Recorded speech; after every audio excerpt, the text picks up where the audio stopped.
બે સ્ત્રીઓ કમર કસીને જ્યારે કોઈ પણ એક કામ કરવાનું નક્કી કરે ત્યારે એ કેટલું ફેલાઈ શકે અને એનું વૃક્ષ કેટલું વિશાળ થઈ શકે એનું હું માનું છું પરિણામ છે વૃંદાવન. બહુ જોરદાર પરિસ્થિતિ સાથે હું આમની સાથે 7 વર્ષથી જોડાયેલી છું અને 7 વર્ષ પહેલાં પણ એમના કાર્યક્રમમાં હું હાજર હતી અને મેં નજરે જોયું છે કે એમની ટીમ જે રીતે કામ કરે છે, જે રીતે મહેનત કરે છે, જે રીતે એમની ટીમ આ પ્રોજેક્ટને સફળ બનાવવા માટે એકબીજાના હાથ પકડીને આગળ વધી રહી છે, એને હું સાચા દિલથી અભિનંદન આપું છું. સ્ત્રીઓ માત્ર, તમે વિચાર કરો કે સ્ટાફમાં પણ સ્ત્રીઓ, ખરીદી પણ સ્ત્રીઓ કરે, મેનેજમેન્ટ પણ સ્ત્રીઓ કરે.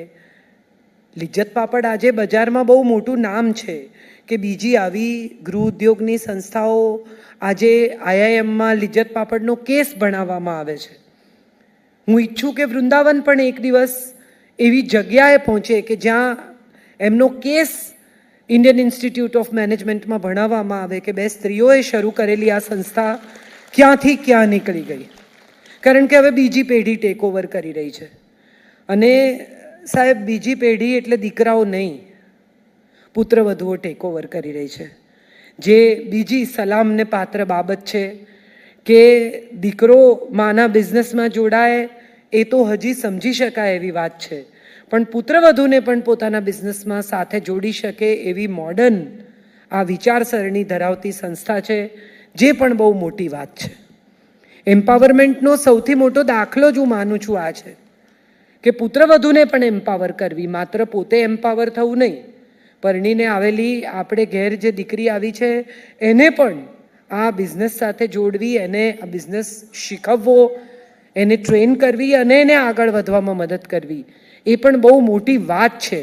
એટલે મારા હિસાબે તો એમ્પાવરમેન્ટ અહીંથી જ શરૂ થાય છે.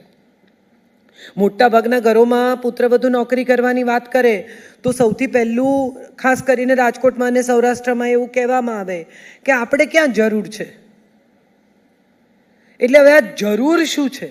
માત્ર આર્થિક, પૈસાની જરૂર નથી, પણ પુત્રવધુને પોતાની આઈડેન્ટિટી માટે, પોતાના સમય પસાર કરવા માટે, પોતાના સ્વના પેશન માટે કશું કરવું હોય તો પણ એને એટલી ઝડપથી છૂટ સૌરાષ્ટ્રમાં હજી આજની તારીખે મળતી નથી. સૌરાષ્ટ્રમાં દીકરીઓને વધુ ભણાવવામાં આવતી નથી કારણ કે એટલા ભણેલા દીકરાઓ મળતા નથી, એવા મૂર્તિયા મળતા નથી.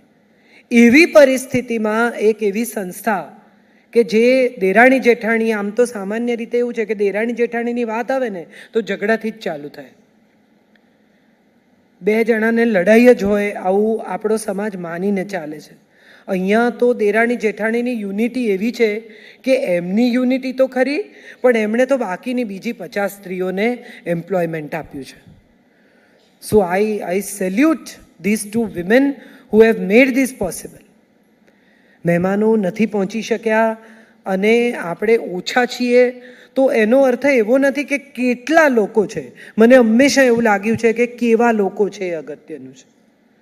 આખો હોલ ભરેલો હોય ને કોઈને વાતમાં રસ ના હોય, એને બદલે જેટલા લોકો બેઠા છે એટલા સાચા દિલથી આ સંસ્થાને વધાવવા આ 2 જણાને અભિનંદન આપવા આવ્યા છે, એ મારા હિસાબે મોટી વાત છે.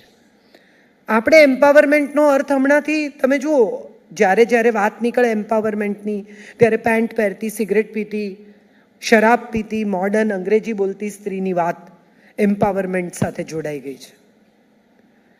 OTT ઉપર તમે જ્યાં ટેલિવિઝન જુઓ કે તમે શો જુઓ કે વેબ સિરીઝ જુઓ તો તમને દેખાય કે સ્ત્રીઓ સિગરેટ પીએ, સ્ત્રીઓ ગાળો બોલે, સ્ત્રીઓ શરાબ પીએ, એ મોડર્ન સ્ત્રી છે. આવું તમારી સામે ચિતરવામાં આવે છે. મને અંગત રીતે એવું લાગે છે કે આપણા પુરાણોમાં વધુ મોડર્ન સ્ત્રી હતી. કપડાં ખેંચાતા હોય, રાજ્યસભાની વચ્ચે ઊભી હોય, નગ્ન થઈ જવાની તૈયારીમાં હોય, અને એક સ્ત્રી જ્યારે એમ પૂછે ને કે પહેલાં પોતાની જાતને હાર્યા કે મને હાર્યા, તો એ લોજિક જેની પાસે છે ને એ વધુ એમ્પાવર્ડ છે. એક એવી સ્ત્રી જેનું નામ જાબાલા છે, એ પોતાના બાળકને લઈને ગૌતમ ઋષિ પાસે જાય છે. ગૌતમ ઋષિ પાસે જઈને કહે છે કે મને ભણાવો. ગૌતમ ઋષિ એને પૂછે છે કે તારું કુળ શું છે, અને ત્યારે એ નાનકડું બાળક કહે છે કે મારી મા તો કોઈની દાસી હતી, એનો અનેક લોકોએ ઉપભોગ કર્યો છે, મને ખબર નથી કે મારું કુળ કયું છે, કારણ કે હું કોનું સંતાન છું એની જ મારી માને ખબર નથી. અને ત્યારે ગૌતમ ઋષિ એને એમ કહે છે કે તું તો સત્યકામ છે, સાચો બ્રાહ્મણ છે, કે તું સાચું બોલી શકે છે, અને આજથી તું તારી માના નામે ઓળખાઈશ. સત્યકામ જાબાલાની કથા એ આપણા પુરાણોની અત્યંત મહત્વપૂર્ણ કથા છે. શિવાજીના પિતાનું નામ પૂછો તો યાદ કરવું પડે, શિવાજીની માનું નામ બધાને યાદ છે. તો એનો અર્થ એ થયો કે માનું કોન્ટ્રીબ્યુશન તો બહુ મોટું છે. અને આમ વિચારીએ તો આપણને સમજાય કે જેનું અસ્તિત્વ નથી, દેખાતું નથી, એ પણ છે એવું સૌથી પહેલું સ્ત્રીને રિયલાઇઝ થાય છે, કારણ કે ગર્ભાધાન કરે છે. એના શરીરમાં પાંગરતો જીવ દેખાતો નથી, પણ એનું અસ્તિત્વ છે. આવું સ્ત્રી જાણે છે. પિતા તો એને ક્યારે જુએ છે? 9 મહિને જન્મ લે ત્યારે. પણ માના શરીરમાં એનું અસ્તિત્વ છે એ વાત માં કહી શકે છે.